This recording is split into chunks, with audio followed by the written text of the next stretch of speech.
दोस्तों, आप सभी लोगों का बहुत-बहुत शुक्रिया जो आप लोग मुझे इतने मैसेज करते हो और ये पता लगता है कि आप लोगों को मेरी ये स्टोरी आप लोगों को बहुत पसंद आती है। तो टाइम वेस्ट नहीं करते, चलते हैं हम अपनी स्टोरी की तरफ। Let's go story time. पिछले पार्ट में हमने देखा था और फिर सीन दिखाते हैं। चाओलिंग बेहोश होता है और उसके पास ड्रैगन होता है जो कह रहा होता है तुम तो सिर्फ मेरा खाना हो, तुम्हारी बॉडी तो बहुत ही वीक है। और फिर दिखाते हैं चाओलिंग की बॉडी आहिस्ता आहिस्ता डिसपियर होने जा रही होती है और फिर अचानक से मोमो इवल को दिखाते हैं और उस ड्रैगन को वो कह रहा होता है तुम पर्पल ड्रैगन हो और तुम क्या भूल गए हो कि तुम्हारा ओनर कौन है। तो वो ड्रैगन कह रहा होता है हाँ मैं जानता हूँ, पर आप इस तरह से। तो वो इवल स्पिरिट कह रही होती है ये जो इंसान है मेरी हेल्प करेगा। अगर इसे कुछ हुआ तो मैं सरवाइव नहीं कर पाऊंगा, तो तुम्हें इसकी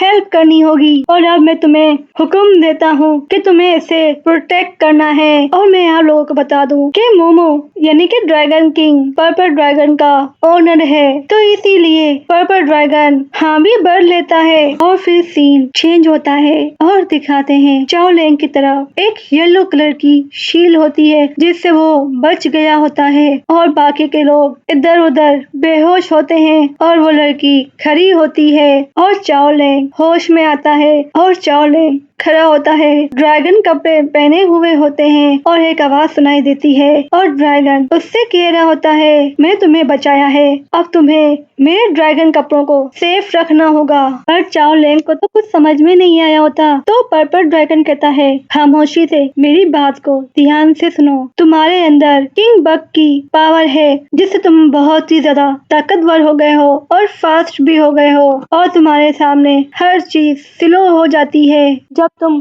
खतरे में होते हो। पर तुम्हारे अंदर तो कोई भी टैलेंट नहीं है कि तुम्हारी ये बॉडी इस पावर को इतनी आसानी से एक्सेप्ट कर सके, तो मैं तुम्हें बाहर से प्रोटेक्ट करूंगा।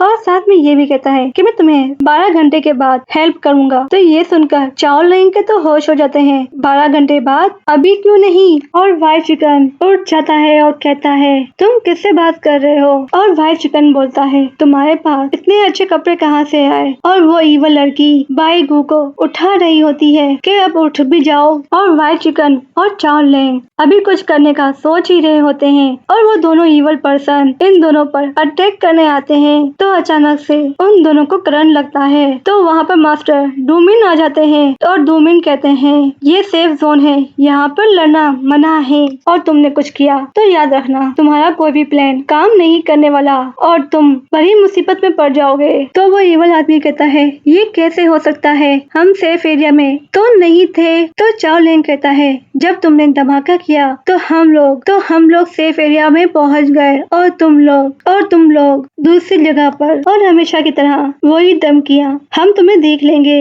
हम अकेले नहीं हैं, हम तुम्हें छोड़ेंगे नहीं। और वो वहाँ से भाग लेते हैं और व्हाइट चिकन को तो यकीन नहीं आ रहा होता कि चाओलिंग के पास पावर आ गई है। और टीचर डूमिंग कहता है अगर तुम लोगों को टेस्ट पास करना है तो तुम लोगों के पास सिर्फ 5 मिनट हैं, वरना तुम लोग टेस्ट पास नहीं कर पाओगे। तो व्हाइट चिकन कहता है मैं रेडी हूँ टेस्ट खत्म करने के लिए। तो चाओलिंग तो हैरान हो जाता है और साथ में दुखी भी कि उसके पास कोई कॉइन्स नहीं है और व्हाइट चिकन ने तो 1000 कॉइन्स जमा कर लिए हैं। और फिर चाओलिंग कहता है मेरे पास तो एक भी करेंसी नहीं है और ना ही टाइम है कि मैं टास्क पास कर सकूं, अब क्या होगा। और गुफा की तरफ दिखाते हैं जहाँ पर सभी लोगों को दिखाते हैं। अब तो देखना और भी इंटरेस्टिंग हो गया है कि चाओलिंग के पास तो एक भी कॉइन्स नहीं है और टास्क का टाइम तो खत्म हो गया है और वो अब ये टेस्ट कैसे पास करेगा क्योंकि उसके पास तो एक भी कॉइन्स नहीं है। क्या चाओलिंग का ख्वाब यहीं तक था? क्या वो आगे जा पाएगा या फिर